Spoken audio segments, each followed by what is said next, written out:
नांदेड शहरातील कुसुम सभागृह येथे दिनांक 15 जून रोजी मातोश्री प्रतिष्ठान ग्रुप ऑफ इन्स्टिट्यूशन नांदेड यांच्या वतीने करिअर मार्गदर्शन मेळाव्याचे आयोजन करण्यात आले होते। या कार्यक्रमासाठी जिल्हाधिकारी राहुल कर्डिले, पोलीस अधीक्षक अविनाश कुमार यांच्यासह आदींची उपस्थिती होती। या कार्यक्रमात विविध क्षेत्रातील मान्यवरांचा पुरस्कार देऊन गौरव करण्यात आला। त्यानंतर प्राध्यापक नितेश कराळे यांची उपस्थित विद्यार्थ्यांना मार्गदर्शन लाभले। या कार्यक्रमासाठी विद्यार्थ्यांची मोठ्या संख्येने उपस्थिती होती।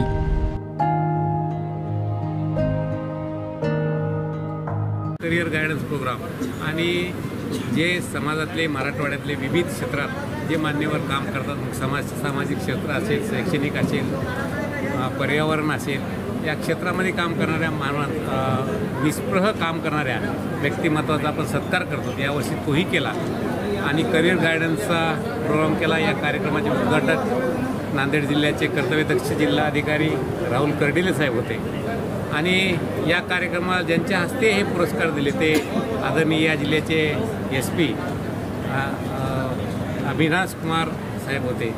या दोघांनीही विद्यार्थ्यांना मार्गदर्शन केलं आणि त्याबरोबरच कराळे सर जे विशेषतः वर्ध्याहून आले, नितेशजी कराळे सर, त्यांचंही मार्गदर्शन विद्यार्थ्यांनी 10वी 12वी नंतर किंवा कॉम्पिटिटिव्हची कशी तयारी करावी, कधी सुरू करावी याबद्दल डिटेल मार्गदर्शन केलं। कराळे गुरुजीच्या मार्गदर्शनापर्यंत सतत 4.5 तास चाललेला प्रोग्राम अतिशय शांततेत पार पडला आणि यशस्वी झाला असं आम्हाला वाटते।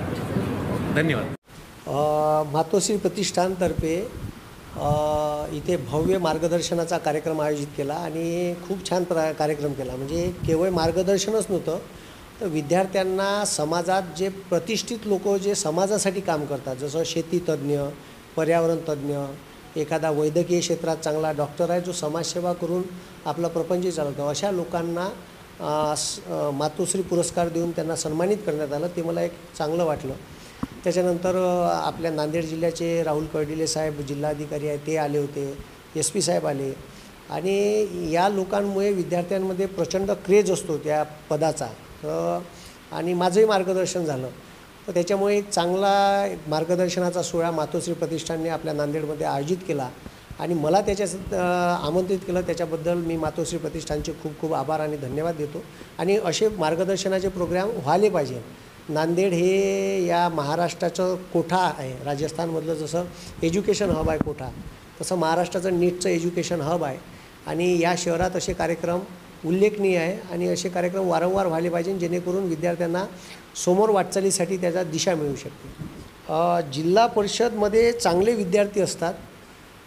गुणवत्ता घसरण्यामागे सरकारचे जे धोरण आहे ते जबाबदार आहे। सरकारनं जर प्रायव्हेट स्कूलमध्ये ज्या पद्धतीनं शिकवल्या जाते त्या पद्धतीनं जर ते धोरणं बरोबर आखले तर जिल्हा परिषद एक चांगली शाळा, कारण काही जिल्हा परिषदच्या शाळा खरंच उल्लेखनीय काम करत आहे। आता तुमच्या नांदेडमधली जी एक हळदगावकडली शाळा आहे तिथल्या शिक्षकाचे नेहमीच रील्स येत राहतात बऱ्याच विद्यार्थ्यांबाबत। तर अशा जर शाळा बनल्या तर त्या जिल्हा परिषदच्या शाळा, कारण डॉक्टर APJ अब्दुल कलाम सारखे लोक असो का इकडं ज्या भारतात आता उल्लेखनीय कामगिरी केली असे शास्त्रज्ञ असो, हे सरकारच्या जिल्हा परिषद शाळेत निर्माण झालेले सारे लोक आहेत।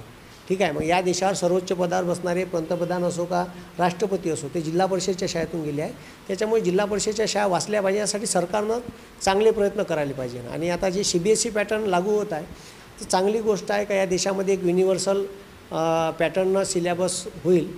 पण काय होते का फक्त महाराष्ट्राची जी भौगोलिक माहिती आहे ते आपल्या इथून शिकवल्या जात होती स्टेट बोर्डातून, तर त्याच्यामुळे त्याला महाराष्ट्राबद्दलची जी माहिती व्हायला पाहिजे ती माहिती थोडं त्याच्यापासून दुरावल्या जाईल। त्याला जे मराठी भाषेत त्याच्या लोकल लँग्वेजमध्ये नॉलेज भेटत होतं ते आता भेटणार नाही, कारण NCERTचे पुस्तकं हे 2च भाषेत आहे। ठीक आहे, मराठी आणि इंग्लिश, आपले हिंदी आणि इंग्लिश।